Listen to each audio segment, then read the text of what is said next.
아까 뭐 제 소개 때 잠깐 말씀을 하셨지만, 사실 저는 한국사회복지사협회 사무총장을 했었습니다. 그래서 여러분들 졸업하면은 뭐 자동으로 나오는 게 사회복지사 2급 자격증이고요. 사회복지사 2급 자격증 가지고는 또 대외적으로 경쟁력이 조금 떨어집니다.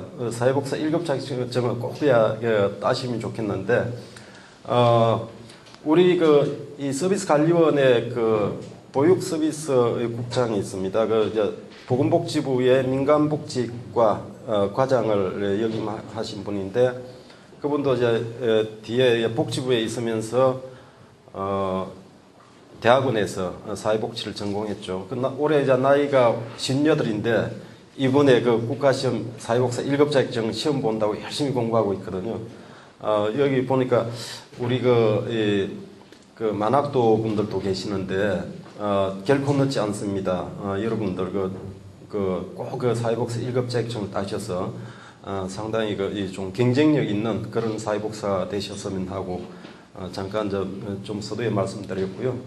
오늘 오는데 차가 굉장히 많이 밀리는 것 같습니다.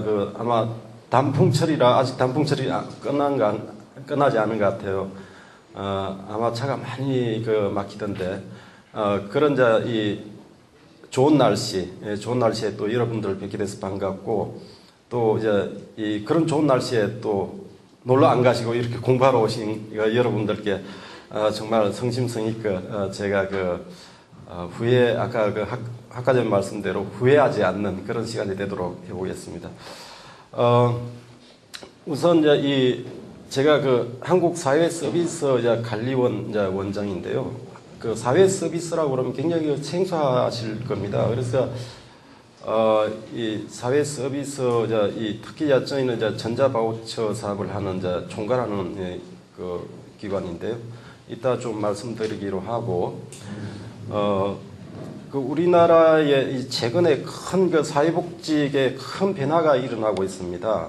그게 바로 그동안에는 여러분들이 알고 계신 것처럼 사회복지기관을 통해서 서비스가 제공되던 그런 지금도 현재 모든 사회복지기관들이 정부로부터 예산을 지원을 받아서 그렇게 운영을 하고 있습니다. 그렇게 운영을 하고 있는데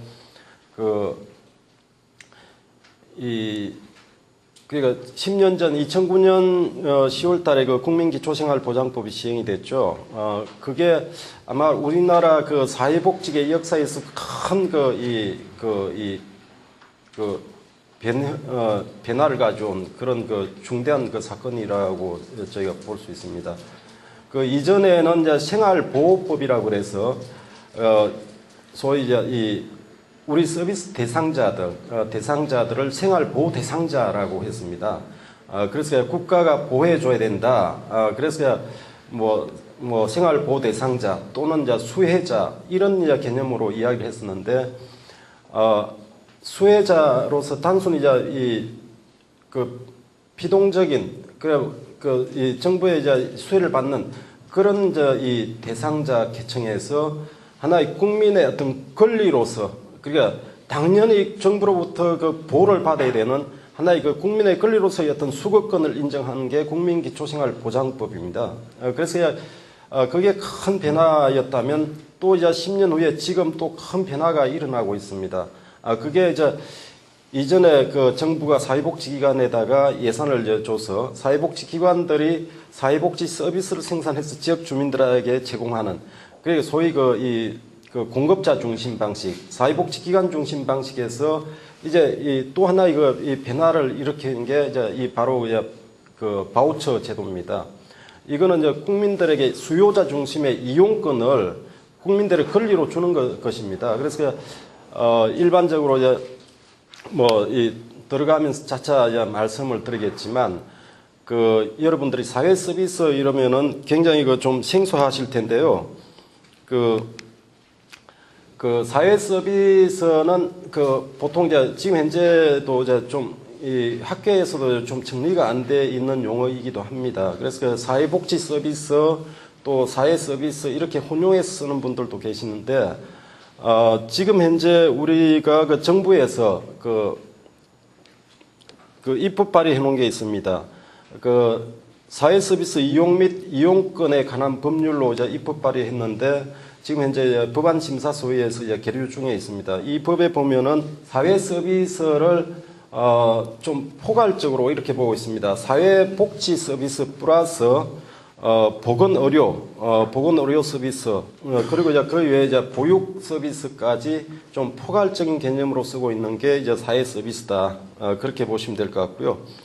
그 사회 서비스는 그 유형이나 범위에 보시다시피 보육, 아동, 장애인, 노인 보호 등 이제 그 사회복지 서비스하고 또 보건의료 서비스, 또 교육 서비스, 문화예술 서비스 뭐 등이 이거 다양하게 있습니다. 그래서 요즘 이제 문화관광부에서 스포츠 관람 바우처라고 그래서 수급자 대상에서 연간 이제 뭐 수급자 세대주를 대상으로 해서 연간 10만 원 범위 내에서 스포츠 관람할 수 있는 그런 기회를 준다든지 여러 가지 그 문화의 어떤 그 격차 해소라든지 삶의 질 격차 해소 차원에서의 어떤 문화 바우처를 준다든지 하는 그런 것도 하나 이거 바우처 형태로 이제 하고 있는 것이죠. 그래서 그 우리가 이제 병원이나 약국을 이제 그 이용자들이 선택을 하듯이 이제 사회복지 서비스도 단순히 이제 이 자기 지역에 있는 한 기관으로부터가 일방적으로 이 가공돼서 오는 서비스를 받는 것이 아니라 이용자가 하나의 권리를 가지고 선택을 한다는 이제 그런 개념에서의 어떤 그 바우처를 보시면 좋을 것 같습니다. 그러면 이 사회 서비스가 어떻게 이제 왜 사회 서비스 이 전자 바우처 사업을 좀 그 확대하고 투자를 해 나가려고 하느냐 하면은 그 기존의 그 사회 서비스, 사회복지 서비스는 주로 이제 저소득 계층 중심입니다. 우리의 정부가 점차 이제 그 국민의 어떤 삶의 질이 향상되면서 하나 이제 이 선택적 서비스 이제 좀 보편적 서비스로 이제 지향을 하고 가고 있고요. 대상 계층도 이제 점차 확대를 이제 하고 있는 그런 입장이죠. 그래서 이 기존의 이제 저소득 계층이라든지 뭐 의식주 중심이라든지 뭐 이런 이제 또 나중에 뒤에 보시면 아시겠지만 사회복지 서비스를 필요로 하는 사회 서비스를 필요로 하는 이 수요자층들은 많이 있는데 제공 인력들이 부족한 그런 현상들이 있습니다. 이제 그런 데 대한 어떤 대안 그리고 이제 보건 의료도 이제 그냥 치료적인 그런 개념에서 주로 이제 접근을 해왔고 예방적인 어떤 그런 부분에서 굉장히 좀 소홀해 왔었죠. 그리고 이제 주로 이제 이전의 어떤 대상자들은 또 사회 서비스를 뭐 돈을 주고 좀 구매할 수 있는 그런 구매력도 사실 없었고요. 그래서 이게 하나의 그 사회 서비스라는 게 처음에 3년 전에 도입될 때는 그 사회복지 기관들이 상당히 이게 전통적으로 정부가 뭐 가만히 있으면 예산을 주는데 왜 시장화의 논리를 가져와서 뭐 민간과 경쟁을 시키냐. 이렇게 해서 굉장히 좀 거부를 했었습니다. 그리고 이제 이 미국이나 뭐 이런 선진국 같은 경우에도 이제 이 바우처 제도가 도입될 때 기존에 있던 이제 사회복지기관들의 어떤 저항 또 학계에서는 많은 논란들이 있었는데 지금은 이제 뭐 선진국이라든지 또 이제 미국 같은 경우에도 이제 최근에 다녀오신 교수님들 이야기 들어보면은 시장화의 어떤 이야기들은 이제 전혀 논의조차 되지 않는다. 그래서 바우처 사업으로 가는 게 전통적으로 이제 전 세계적으로 대세인 것 같습니다. 이 도표에서 이제 보시는 것처럼 사회복지 부분이나 보건의료 쪽에 사회복지 서비스, 사회 서비스를 필요로 하는 그런 수요층이 굉장히 많이 있습니다.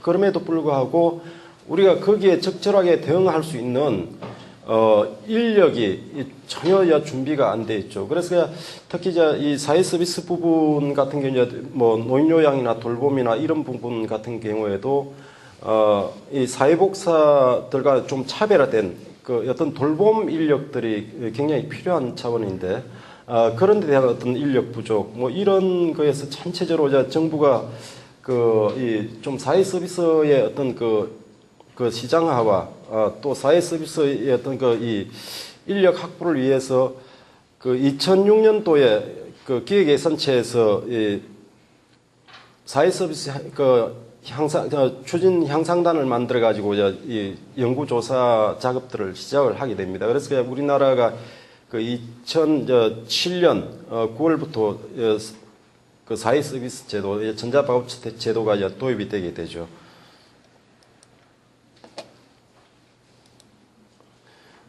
여기 보시는 것처럼 기획재정부에서 2006년도에 사회 서비스 향상 기획단에서 조사한 자료들을 보시면은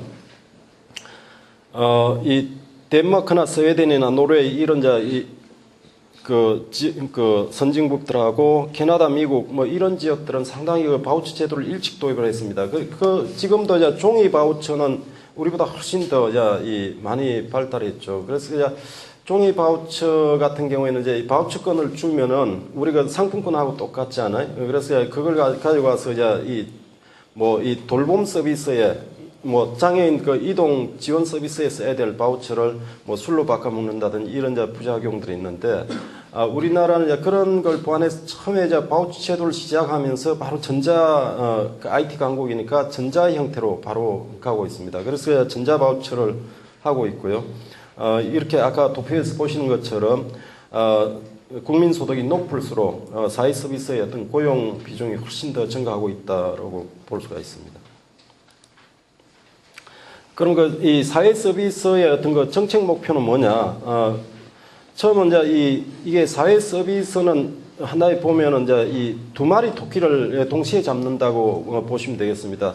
하나는 이 저소득층, 그러니까 자유 노동시장에서 나고나 쉬고 있는 이런 분들을 위한 어떤 저소득층들을 위한 지속 가능한 일자리를 만드는 게 첫 번째 목적이 하나 있고, 그와 더불어서 사회 서비스를 필요로 하는 그런 서비스 이용자들에 대한 어떤 적절한 서비스를 적시에 제공한다는 그런 게 있습니다. 그리고 그 두 가지가 가장 큰 문제고, 그리고 차후로 여기에 부과돼서 들어가는 거는 보다 양질의 사회 서비스를 제공하겠다는 그게 세 가지의 어떤 목적이 되겠습니다. 그러면 이 전자바우처 사업의 연획을 보면은 2007년 3월 달에 사회 서비스 관리센터라고 해서 개원을 해서 5월부터 노인 돌봄 서비스하고 장애인 활동 보조 서비스, 이게 각각의 이 바우처 종류들입니다. 그리고 8월에 지역사회 서비스 투자 사업, 그리고 2008년 2월 달에 산모 신생아 도우미 바우처 사업, 그리고 2008년 9월에 가사간병 사업들, 그리고 12월에 임신 출산 진료비 지원 이런 사업들이 시행이 되고, 2009년 2월 달에 장애 아동 재활 치료 사업이 진행이 되고 있습니다. 그리고 제2세션의 보육 바우처에 대해서도 한번 발표를 하시던데, 보육 바우처는 시작한 지가 이제 1년 됐습니다. 보육 바우처 아이스한 카드라고 알려져 있는데, 보육 바우처 하고 있고요. 그리고 2009년 9월 달에 조직도 급속하게 확장이 돼서 한국사회서비스관리원으로 이 명칭을 변경하게 되고, 올해 1월 달에 위탁집행형 준정부기관으로 공공기관 지정이 됐습니다.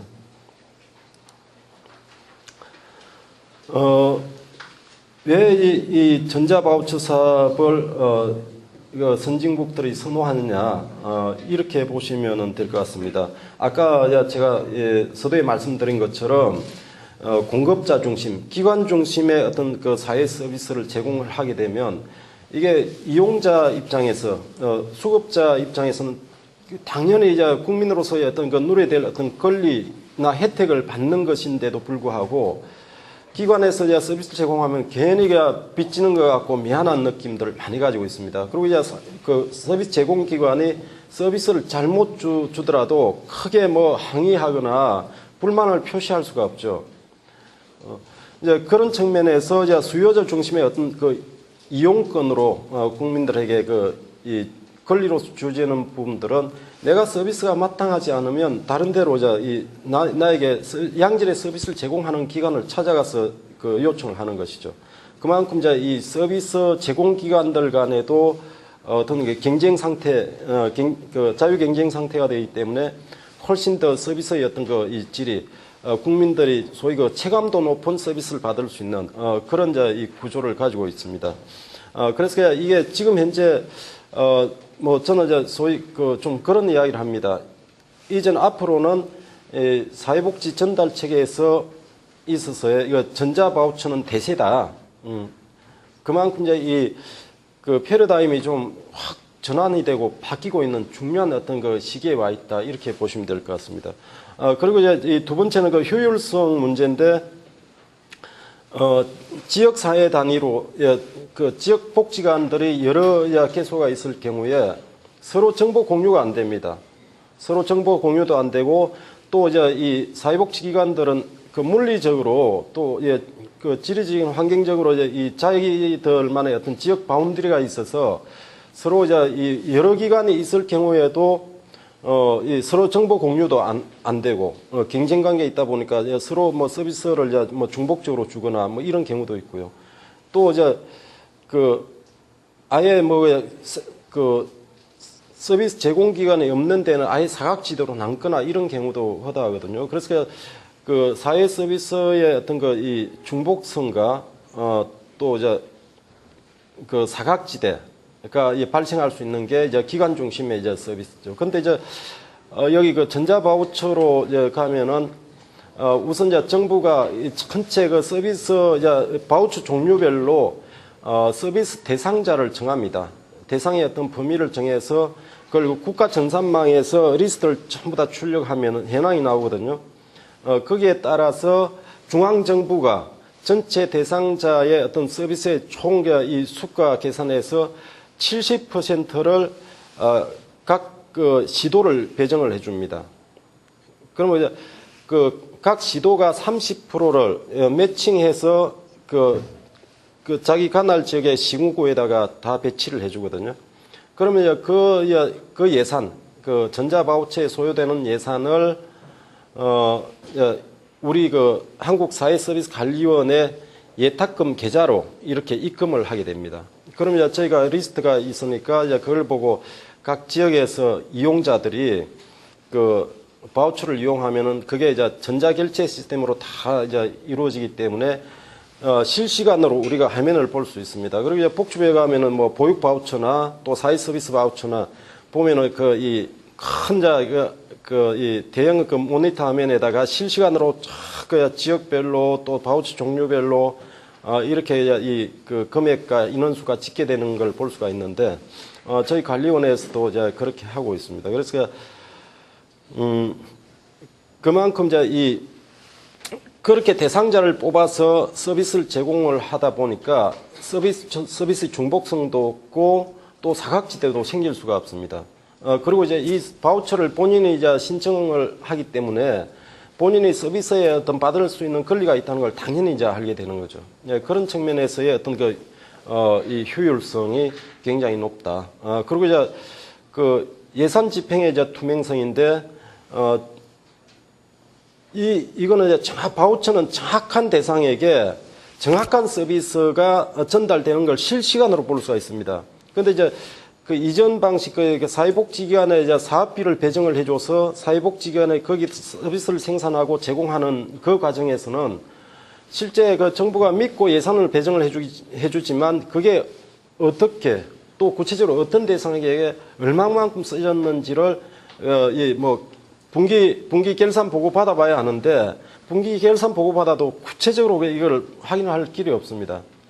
그래서 그만큼 이제 전자바우처는 정확한 어떤 그 대상을 실시간으로 이렇게 그 집계를 하기 때문에 예산 집행의 투명성이 명확하게 드러나는 부분이 있습니다. 그래서 이런 부분과 더불어서 아까도 그 고용취약계층의 이 일자리, 지속 가능한 일자리를 지속적으로 만들 수 있다라는 게 그 전자바우처 사업의 어떤 그 큰 네 가지 특징입니다. 그래서 이런 이제 특징이 있다 보니까 뭐 정부라든지 국회라든지 또 이 지방자치단체 그 시군구 같은 경우에도 예전에는 이런 걸 다 자기들이야 뭐 손으로 다 정산하고 막 복잡하게 이제 개선해야 되는 부분들을 그냥 모든 걸 다 그냥 한국사회서비스관리원이 다 정산을 해주니까 아주 너무 수월해하는 거죠.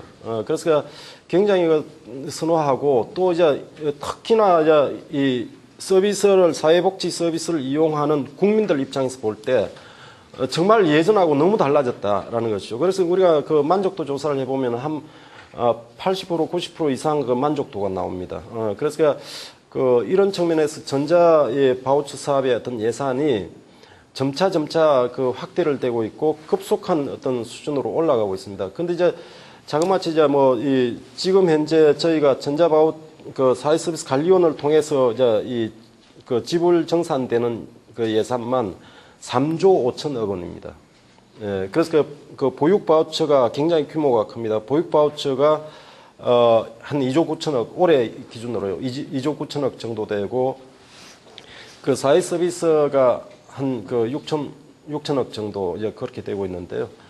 아마 내년에는 더욱더 확대될 겁니다. 내년 이제 아마 10월 되면은 지금 현재 장애인 활동 그 보조인 사업이 장애인 그 요양 사업으로 바뀝니다. 논요양 사업처럼 장애인 요양 사업이 내년 10월부터 시행이 되고요. 또 이제 이미 그 언론 보도에서 아시는 것처럼 그 보육 바우처, 그 어린이집 그 수업료 지원하는 부분들, 그게 지금 현재는 국민 전체의 그 가구 평균 소득의 그 하위 50%까지 이제 지원을 하고 있는데, 내년부터는 하위 70%까지 이렇게 그 확대를 합니다. 그만큼 이제 상류층 30%를 제외한 그 모든 국민들이 다 대상이 되는 그런 이제 보편적 서비스로 가고 있다라는 걸 볼 수가 있죠.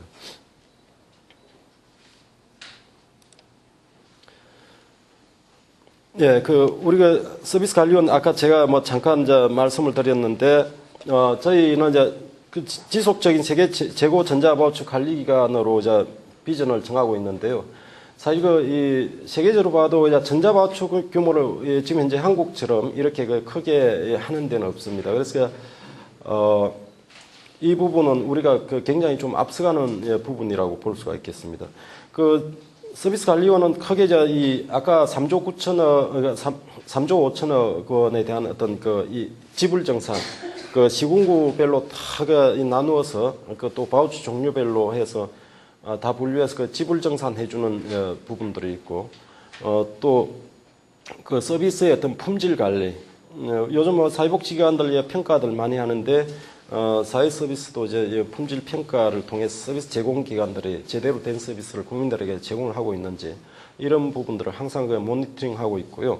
또 이제 부정수거 방지 부분이 있는데 아무리 전자 바우처 시스템으로 이제 가져가더라도 그런 부분들이 있습니다. 이를테면 이제 이 장애인 1급 지체 장애인인 경우에 휠체어에 주로 이제 활동을 하게 되는데. 본인이 이제 전자 바우처 이용을 할 수 있는 시간이 월 180시간이다. 근데 이제 그거를 서비스 제공자, 그러니까 활동 보조인하고 본인이 이제 짜고서 내가 이제 주말에 서비스 받는 거를 받은 걸로 할 테니까 내한테 돈을 얼마 다오. 이런 식으로 이제 자기의 어떤 권리를 포기하면서 이제 부정수급 받는 이런 경우도 있거든요. 그래서 거기에 대한 항상 신고 시스템도 있고 모니터링 하는 시스템도 있고 또 보육 같은 경우에는 이제 아이가 다니다 그만뒀는데 계속 다니는 걸로 올린다든지 그런 경우에도 항상 저희가 항상 모니터링 할 수 있는 그런 부분들이 있습니다. 그리고 이제 또 서비스 제공자와 우리가 이제 활동 도우미라고 이야기하는데 서비스 제공자와 또 이용자가 동시에 기관을 옮기는 그런 경우도 있어요. 일반적으로 서비스가 만족이 안 되면 그냥 기관을 옮겨서 받는 게 일상적인데, 활동 도우미와 제공자가 기관을 동시에 같이 옮기는 그런 경우는 이제 우리가 좀 조사를 나갑니다. 그래서 거기에 대한 부정수급에 대한 모니터링을 쭉 하는데, 이건 왜 하냐 하면은 큰 시스템에서 움직이기 때문에 항상 실시간으로 이런 부정수급에 대한 어떤 부분들을 또 방지해줘야지 국가 예산에 대한 어떤 그런 부분은 누수가 생기지는 않습니다. 그리고 이제 국민들이나 국가나 모든 이 기관들이 또 이 전자 바우처 시스템에 대한 어떤 장점을 인정을 할 수 있기 때문에 이런 부분들을 좀 저희가 신경을 쓰고 있습니다. 전자바우처 현황을 말씀드리면 사회 서비스에는 이제 여기 그 7개 이제 전자바우처 종류가 있습니다. 그 4대 돌봄 서비스라고 해서 노인 돌봄, 장애인 활동 보조, 신생아 가사 간병 이렇게 있고, 지역 사회 서비스 투자 사업하고 장애 아동 재활 치료, 또 임신 출산 진료비 지원 사업 이렇게 이제 지금 현재 7개가 있고요. 이용자 보시면은 한 127만 명 정도, 제공 기관은 이제 한 그 5,000개, 제공 인력은 이제 7만. 이게 이제 사회 서비스 전자바우처 사업이 나오면서 이제 확보된 어떤 일자리들로 보시면 될 것 같습니다.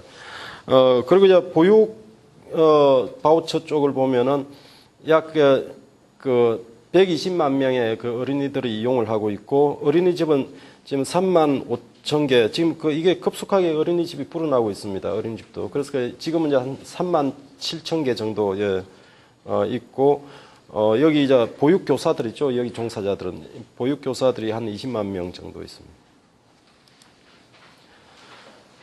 여기 이제 전자바우처 사업 그 주요 내용을 보시면은 이 노인 돌봄 같은 경우에는 보통 월 27시간에서 36시간 정도 받게 되는 거고요. 이분들은 대상이 장인 장기 요양 사업이 보통 1, 2, 3급으로 되어 있습니다. 1, 2, 3급까지는 장인 장기 요양 사업에서 건강보험에서 적용이 되기 때문에 이분들은 실제 가사나 활동 지원이 필요한 대상인데 장인 장기 요양 대상이 아닌 분들, 그분들을 4급, 5급이라고 우리 보통 이야기하는데, 그분들을 대상으로 해서 서비스를 제공을 하게 되고요. 이 36시간과 27시간의 어떤 정부 지원자 이 수가로 보면은 한 21만 2천 원에서 한 32만 2천 원 정도 됩니다.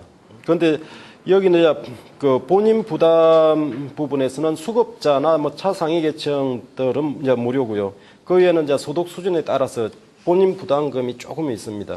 예, 그래서 본인의 신청을 대상은 되지만 본인이 안 받겠다, 서비스를 안 받겠다라고 하면은 신청을 안 할 수도 있습니다.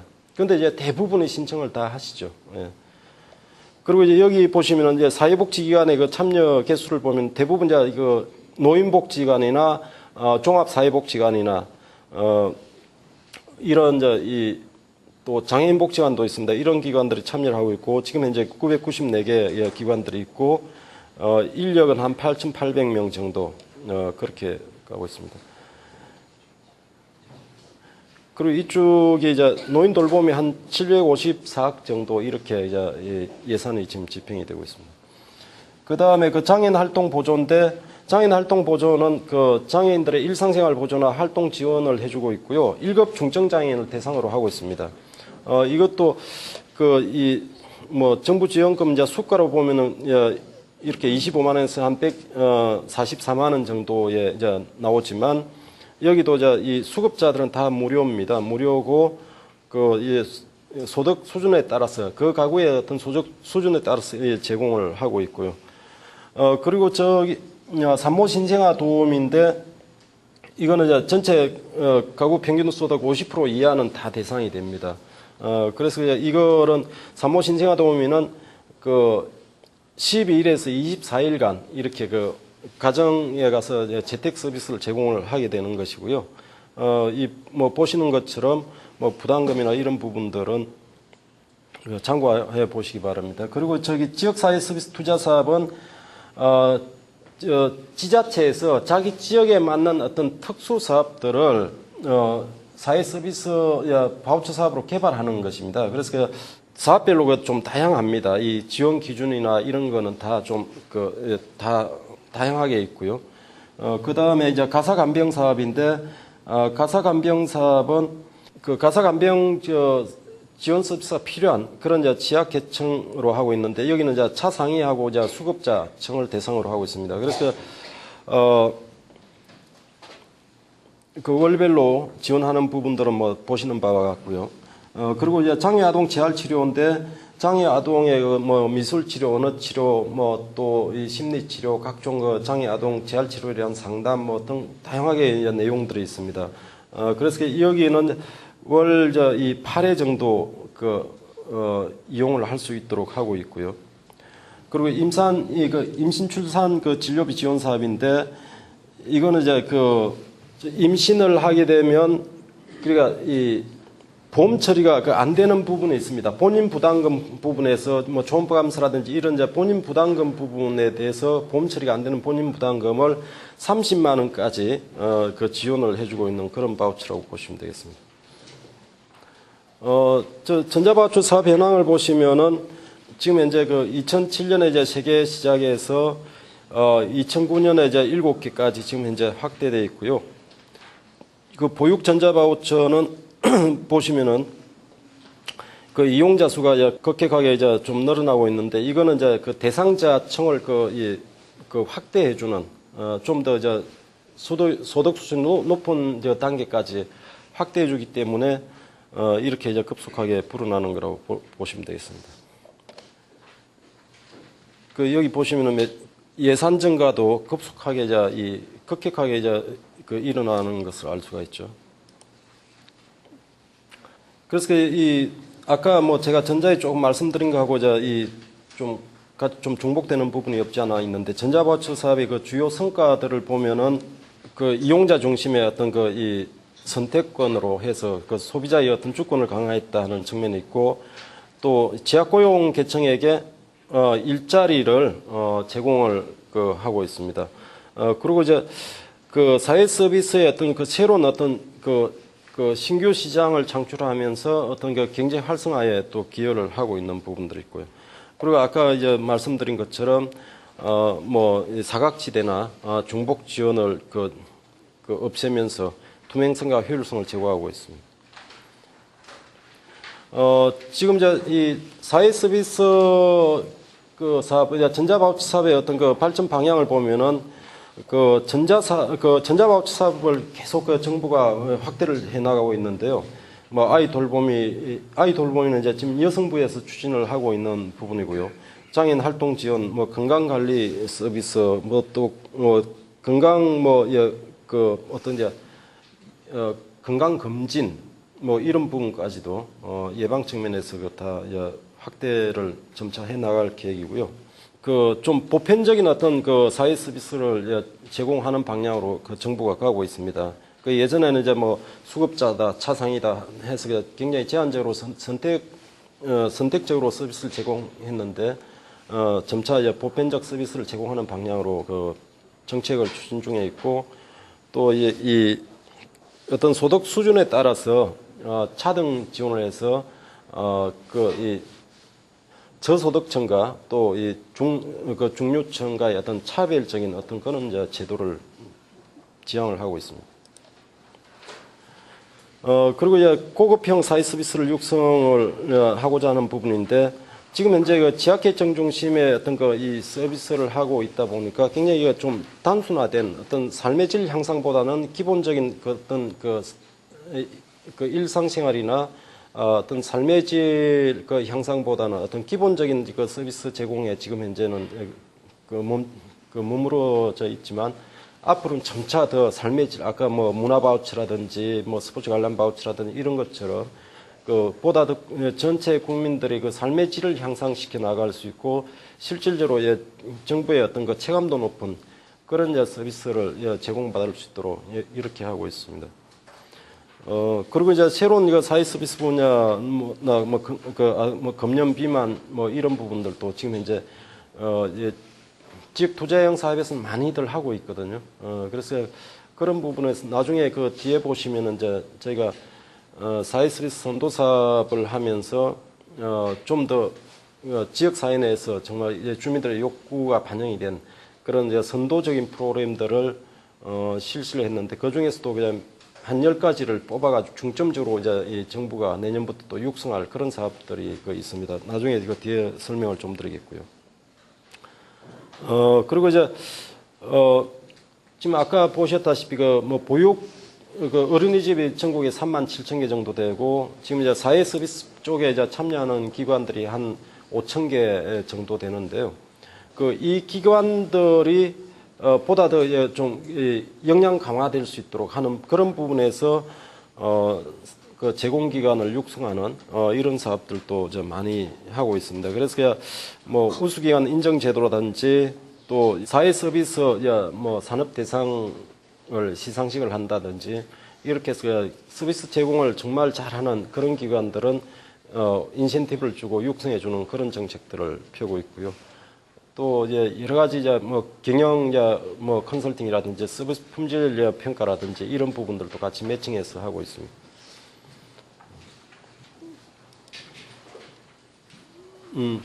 이게 그 사회복지기관의 그 지역사회 서비스 참여 사업, 그리고 지역사회 서비스 투자 10대 유망 사업으로 이렇게 저희가 골라서 그 선정을 복지부하고 같이 선정을 해놨는데 아마 이 10대 사업이 앞으로 굉장히 좀 커질 겁니다. 그런데 그 전자바우처 그러면은 보통 그 은행 카드를 쓰기 때문에 은행에서 이거 바우처 시스템을 다 하나 보다 이렇게 생각을 하시는데 그렇지는 않고요. 그 사회 서비스나 보육 서비스나 다 소위 이 바우처 통합 관리 시스템은 서비스 관리원에서 하고 있습니다. 즉 말해서 그 정부가 하고 있다고 보시면 되고요. 왜 은행을 이용하느냐 하면 은행이 전국적으로 분포되어 있으니까 은행에 그 소위 인프라를 이용을 하는 거죠. 뭐 카드를 발급받는다든지 뭐 은행에 또 뭐 이 서비스 본인 부담금을 신청한다든지 또 각각의 어떤 서비스 제공기관들이 돈을 받을 때에 또 은행에 그 기관의 어떤 제공기관의 계좌로 입금한다든지 이런 건데요. 은행 인프라를 이용하는 것이지 뭐 은행이 하는 것은 아니다. 그렇게 이해를 하시면 될 것 같고요. 모든 그 시스템은 저희가 그 바우처 통합 전산 관리 시스템이 있습니다. 그래서 정부가 운영하고 있다 이렇게 보시면 되겠어요. 지금 지역사회 서비스 같은 경우에 저희가 정부에서 그 지역 특성에 맞는 그런 그 서비스들을 많이 육성 발전시키려고 하고 있는데 지금 그동안에 보면은 이 지역사회 서비스 투자 사업들이 보면은 총 뭐 587개의 어떤 그 단위 프로그램들이 있었어요.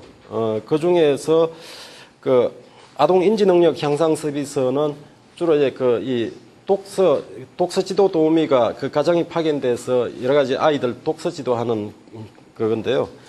그 아동 인지 능력 향상 서비스하고 지역 개발형 있고 아마 여기 한양대도 아마 청년사업단 활동을 하고 있는 걸로 알고 있는데 그 청년사업단이 뭐 192개 프로그램 그리고 지역개발형이 394개 있습니다. 이 지역개발형 같은 경우에는 지역에서 이렇게 프로그램을 개발해가지고 그 청년사업단도 마찬가지입니다. 우리가 그 사회복지 공동모금회에 그 사회복지기관들이 프로포즈를 내서 심사를 통해서 당선되면은 지원을 해주듯이 이것도 역시 그 지방자치단체 시군구에서 그 지역 복지관들의 신청을 받아가지고 그 지역 복지기관들 내에서도 이걸 뭐 아니면 학교라든지 뭐 이런 데서 이 사업을 좀 하겠더라고 프로포즈를 시군구로 내면 시군구에서 심사해서 그 중에서 좀 우수한 프로그램들을 다시 그 보건복지부에다가 그 접수를 하게 되죠. 그래서 보건복지부에서 최종 심사에서 예산의 범위 내에서 지원을 해주게 되는 그런 시스템으로 되어 있습니다. 일단은 뭐 대상으로 보면은 아무래도 아동 노인이 그 많고요. 그 다음에 뭐 장애인이고 그렇습니다. 지역사회 서비스 내용들을 보면은 뭐 이거는 좀 참고해서 보시면 될 것 같습니다. 이제 올해 예산을 보면은 이 지역개발형 사업 같은 경우에 435억 있고 아동 인지 능력 향상 사업이 이거는 아동 인지 능력 향상 사업은 그 정부가 프로그램을 제시해주고 시군구가 그거를 갖다가 중앙에서 70%를 줄 때 우리가 30%를 매칭해서 사업을 하겠다라고 선택을 하는 것이죠. 그래서 그 선택형이라고 우리가 이야기하는데 이게 아동 인지 그 향상 사업이고요. 지역 개발형은 그 지역에서 지역 특성에 맞는 프로그램을 개발해서 나중에 이제 최종 심사를 거쳐서 이제 지원을 받는 이제 그런 경우입니다. 예, 그 청년 사업단 같은 경우에 이제 그 대학교들이 이제 많이 이제 참여를 하고 있습니다.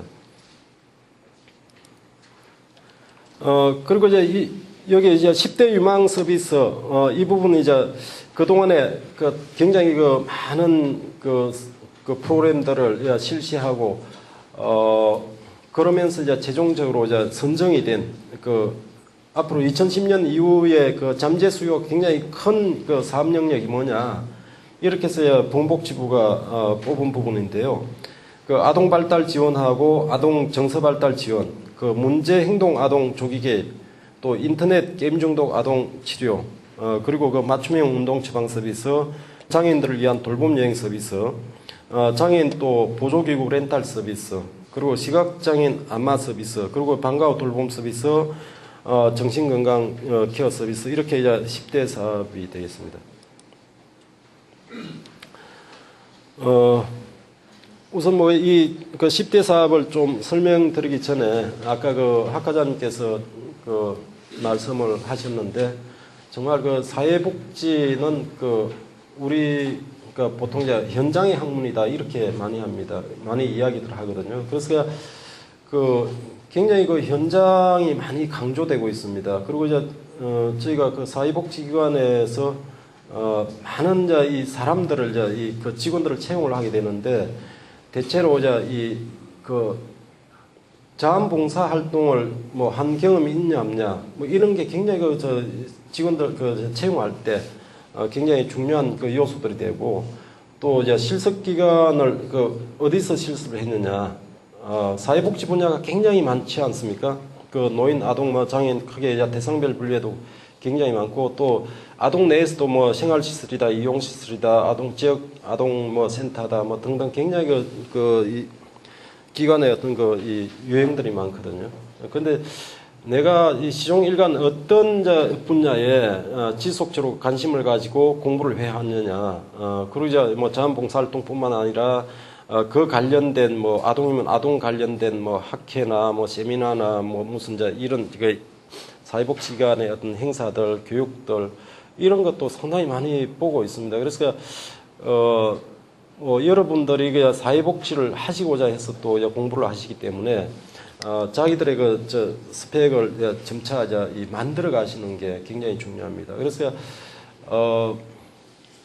미대 학생들이나 음대 학생들은 졸업할 때 졸업 발표회라는 게 있잖아요. 그거는 이제 작품으로 이야기하는데, 우리는 졸업 발표할 게 뭐 있어요? 이 기관에는 이력서가 그게 졸업 발표 작품이 아닐까 싶어요. 학부에서는 석박사 때는 논문이 이야기해 주겠지만, 그래도 이제 사실 이 학부에서는 내가 이력서를 낼 때, 내가 이런 교육도 받았고, 내가 이런 쪽에 지속적으로 관심을 가지고 있고, 또 내가 정말 이런 분야의 사회복지 활동을 하기 위해서 나는 이렇게 준비했다라고 보여줄 수 있는, 그게 바로 여러분들의 어떤 강점이 아닐까 싶고요. 그래서 이 사회복지 현장 학교 다니시면서 또 사회복지 현장에 대한 어떤 관심을 많이 가지고 계시는 게 굉장히 중요합니다. 그리고 이제 아동발달 지원 사업은 이제 아동발달 이 조기 개입에 대한 어떤 서비스 제공입니다. 그래서 이거는 올해는 시행을 안 했는데 11년도 내년부터는 이제 시행을 하게 되는 것이고요. 아동 정서 발달 지원 사업은 음악 치료나 정서 치료 등 이제 이 서비스를 하게 되는데, 지금 현재 22개 지자체에서 참여를 하고 있고요. 지금 올해는 한 54억 정도 규모로 하고 있습니다. 이것도 이제 내년에 굉장히 이제 크게 확대될 것이고요. 또 아동 발달 이 지원 사업이나 이런 문제 행동 아동 조기 개입이나 이런 부분들은 음악 치료, 미술 치료, 또 이 심리 치료 등등 굉장히 치료하는 접근 방법들이 다양해요. 그래서 이런 부분들은 저희가 이제 표준 매뉴얼을 만들어서 하고 있고, 또 이제 사회 서비스나 보육 서비스 전반적으로 다 이제 이 평가 틀은 가지고 있고, 또 제소 품질 기준들이 있습니다. 그래서 제소 품질 기준들은 지킬 수 있도록 그렇게 하고 있죠. 그리고 인터넷 게임 중독 같은 경우에도 올해는 이제 시행은 안 했지만 내년부터는 이제 그 청소년 대상의 인터넷 게임 중독 그 사업도 이제 진행이 될 예정입니다. 그리고 이제 그 어르신들을 위한 서비스에서 그 맞춤형 운동 처방 서비스를 하고 있습니다. 그래서 각각의 어떤 이 건강 특성에 맞는 그런 이제 그 상태에 맞게 그렇게 운동 처방을 하고 지속적으로 그 건강 관리를 할 수 있는 그런 내용인데요. 지금 올해 38개 지자체가 참여를 하고 있고 국비는 한 32억 정도 지원이 되고 있습니다. 이게 이제 국비라고 해놓은 거는 이제 전체 70% 개념으로 보시면 되겠습니다. 그리고 이제 그 장애인이나 어르신들을 위한 돌봄 여행 서비스, 이거는 상당히 선도 사업에서는 굉장히 각광을 많이 받고 신문기사에도 많이 났던 이제 프로그램이에요. 그래서 굉장히 이 만족해하는 이용자들이 만족해하는 프로그램인데 이것도 이제 내년에 본격적으로 이제 사업이 진행이 될 것 같고요. 장애인 재활치료 쪽에서 장애인 보조기구들이 굉장히 좀 고가입니다. 그래서 이걸 이제 싸게 실비로 렌탈할 수 있는 그런 렌탈 서비스도 지금 이제 상당히 좀 선풍적인 인기가 있습니다. 그래서 올해는 5개 시도가 참여를 하고 있는데 내년에는 더욱더 확대될 거고요. 또 시각장애인 안마 서비스, 이것도 시각장애인들을 위한 안정적인 어떤 일자리 창출, 그리고 이제 사실 노인장애인들의 어떤 건강 상태가 굉장히 안 좋습니다. 특히 장애인들 같은 게 이제 이 근육이 많이 뭉치는 그런 경향들이 있는데, 이런 부분들을 서로 이제 건강 관리도 해드리고 또 시각장애인들의 일자리도 새롭게 이제 만들어지는 이런 이제 좋은 효과가 있습니다. 그래서 지금 이거는 이제 45개 지자체가 참여를 하고 있는데 예산은 국비로 한 30억 정도 지원하고 있습니다. 이 부분도 점차 앞으로 커질 겁니다. 그리고 이제 초등학생 대상의 방과후 돌봄 서비스인데요. 맞벌이 가구 소득 합산 이 460만 원까지인가 이렇게 대상이 되고요. 지금 이제 여기에는 한 10억 원 정도가 이제 국비가 들어가고 있습니다. 그리고 이제 정신건강 케어 서비스인데 정신장애인 대상으로 해서 지금 현재 바우처 사업을 시범적으로 이제 2개 지자체에서 하고 있고 국비로 한 5억 정도 나가고 있습니다. 그래서 이런 이제 정신장애인들을 위한 일상관리 서비스도 앞으로 점차 확대될 그런 예정에 있습니다. 네, 감사합니다.